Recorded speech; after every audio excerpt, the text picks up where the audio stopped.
Ano yung wheres din, no? Wheres. Sa wheres, same formula sa orifice. Coefficient of discharge is actual over theoretical. Pero this time, ang imo nga theoretical, bagat amo magyapon. Ang imo nga theoretical is area square root of 2gh. Lara? Okay. Ang imo nga theoretical is area square root of 2gh. Ayas? Yan. Do orifice siya kasi nagaturo ng tanan. Alis babaw ka na ako. Pero kinatain, ang orifice gagmay. Diyan ka na, bangol. Ayas? Ayas. Now, substitute mo rugya, ang tanan rugya, is lang rugya Q, theoretical kang area square root of 2gh. So, diyan mo na. Ang gini mo ko, just to ka strip. Nagbulo ka ka-strip sa imong stream sa tubig niya dyan. Doon ka ka-strip, ang kataasan na is DH. Obviously, it's along height mo. That's why DH. Ang kalabugan na say L. L. Kala? So, ang area is rectangle, length times width. Ayas? LDH. Ayun na. LDH. Ang differential area mo. Obviously, ang velocity natin alin dyan sa orifice. Square root of 2gh. This is your theoretical velocity. Sakto? Ito na actual ako kay CV na mo. Diyan? So, substitute ko tanan, your differential discharge actual is C area square root of 2gh. Substitute tanan. Sa ating na system, ano ang constant? Siyempre, halimbawa dalang masaka o dya, ang L wala pag gamay, wala pag lapad. So, constant pa ba? Ang C, coefficient of discharge. Dalawa dyan ginagamit natin na coefficient of discharge kag coefficient wear coefficient. Ang libro ni Bisabilla, bukat coefficient of discharge ang ginagamit. Wear coefficient. Dapat bukat na C. So we have CW kag C. Karoon na, kasaran na kasakto. So, now, integrate ko kayo, manotice ko, ang tubig naman dyan, sa kanaog naman dyan, So, assuming may energy grade line, may velocity of approach that is the head producing flow. Manamo naman tala, ang head producing flow, same rito sa orifice, no? Ang height na tubig, which is mananta v squared over 2 tira. Klaro? Ayun. So next one, ang kadalaman kang tubig nga nag-flow sa imo wear. Klaro?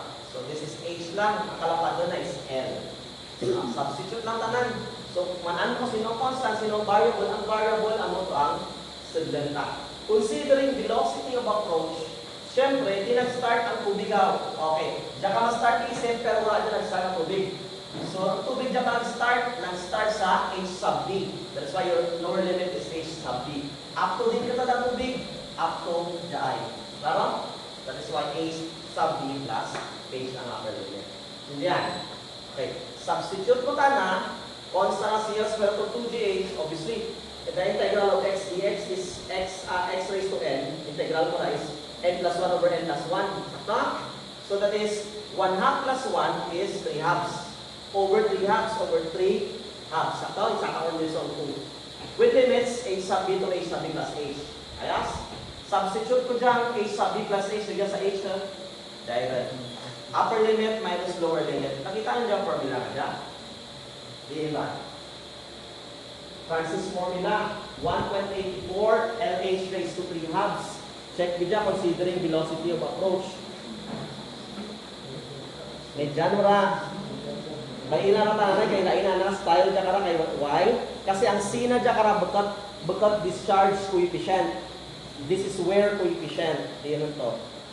Gaya 1.84 L. Okay. Now, tandaan mo na ang daan na value, this is known to be your wear coefficient, CW. So that is why, ang magiging Q actual mo is CW L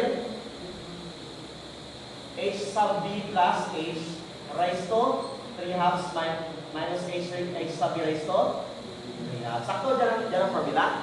Diyan ora? Diyan din man? Ayun. So tandaan mo, ang ginamit ng variable is tawag ni ka dyan, medyo confusing. Bagkot siya, ginagamit na sa libro CW weir coefficient. Klaro? Bagkot coefficient of discharge, weir coefficient ratana. Sindihan? Ayun. So that's why, now kung i-consider mo wala ka velocity of approach. Klaro? Kung wala dyan, kaya ang limit mo ma-start sa dyan ay natin babaw. From 0 to, okay. Wala ka h sa b, 0 to h lang. Karon, sumadura ang h sub b. At h sub b is 0. So, your actual velocity is CWL h raised to 3 halves. Karon? Indian. Now, considering, kung i-consider mo ang Francis formula, consider ang Francis formula, according sa kanan ng mga study, ang CW dyan is 1.84 or 87 dyan? 1.84. So, your actual discharge will be 1.84 LH raised to 3 halves. Hindihan nyo? So, this is for rectangular weir. Hindihan? Paano na ba? Now, so, duduro formula dyan. Duduro formula.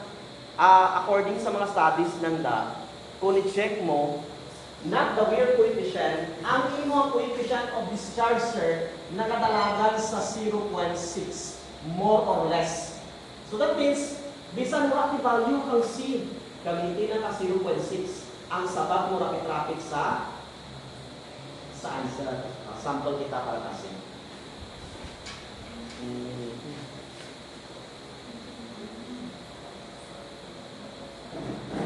Kaya punta ang may ang iba nga mga ano ba yun? Diyan. May sira na pinanglan to. Bakit? Wala ka mga ano ba?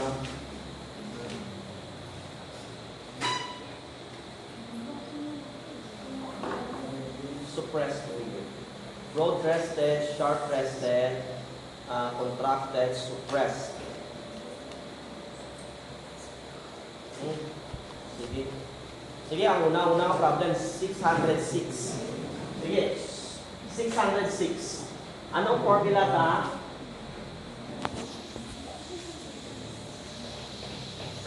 Ang formula sa rectangular weir is 2 square root of 2 over 3 CL, ano nila?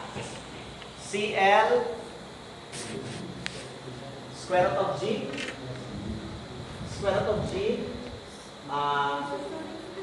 LH raised to 3 halves.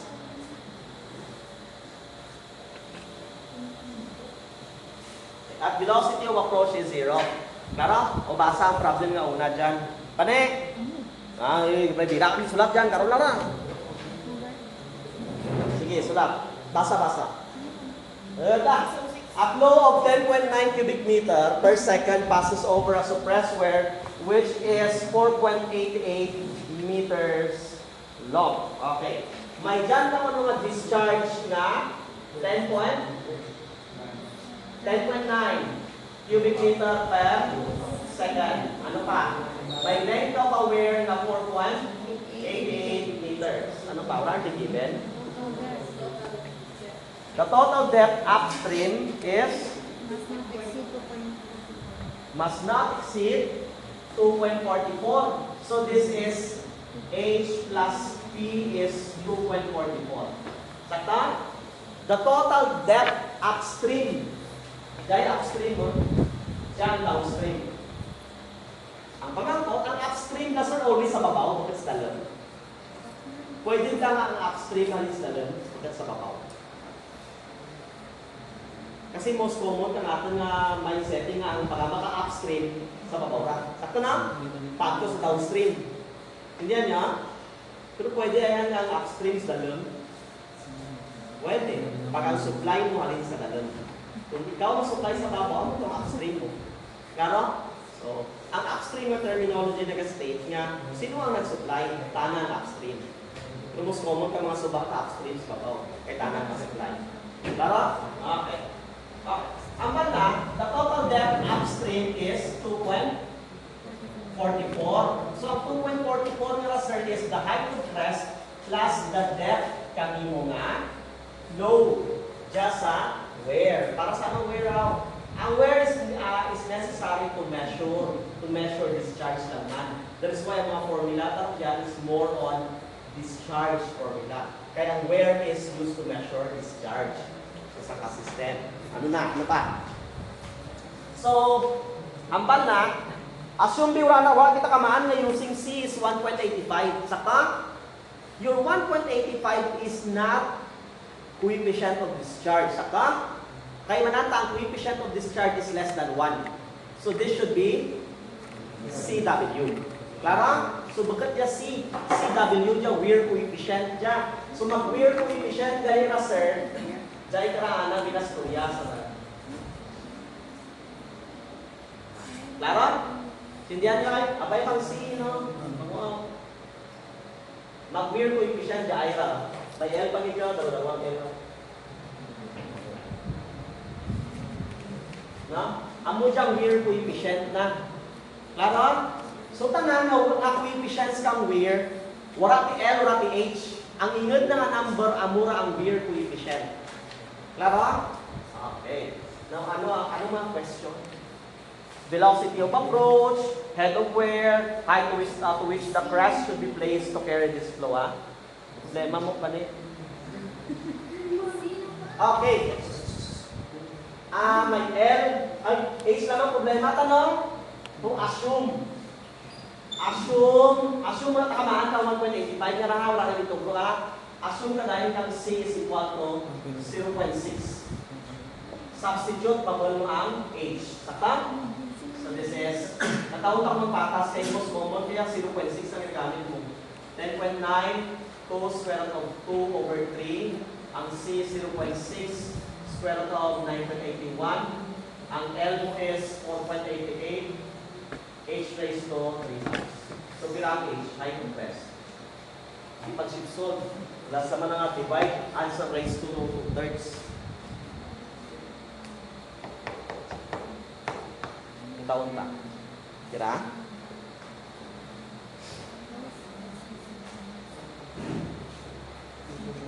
Bro, ka problema kung mag-layer sa baka karon.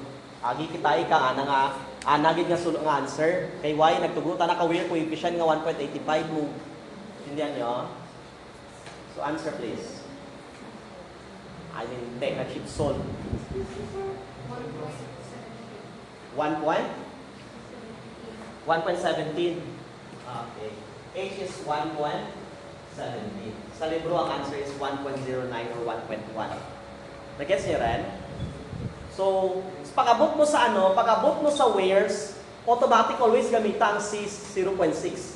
Sagapon mo lang ang answer nga rapid-rapid ka na. Tira sabat? Sakto dyan? Ha? 1.17. Okay. Nag-gets niyo?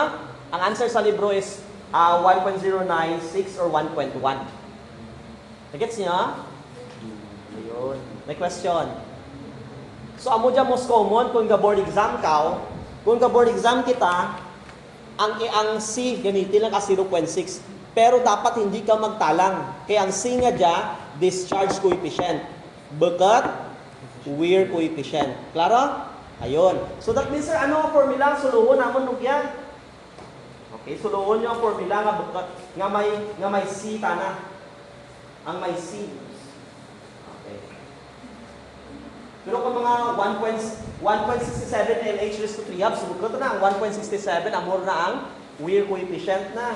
So, ang suluhon mo dyan karag, ay ang anak ang may suppressed wear dyan, dyan, 2/3 CW square root of 2G LH raised to, dyan na? Did lang? Ha? Amor niya formula to. Na-gets? Tapos, may anong pagit? May triangle ka pagit. Anong formula ka triangle? Triangle is darwa dyan ang formula ka triangle in terms of H or in terms of LH.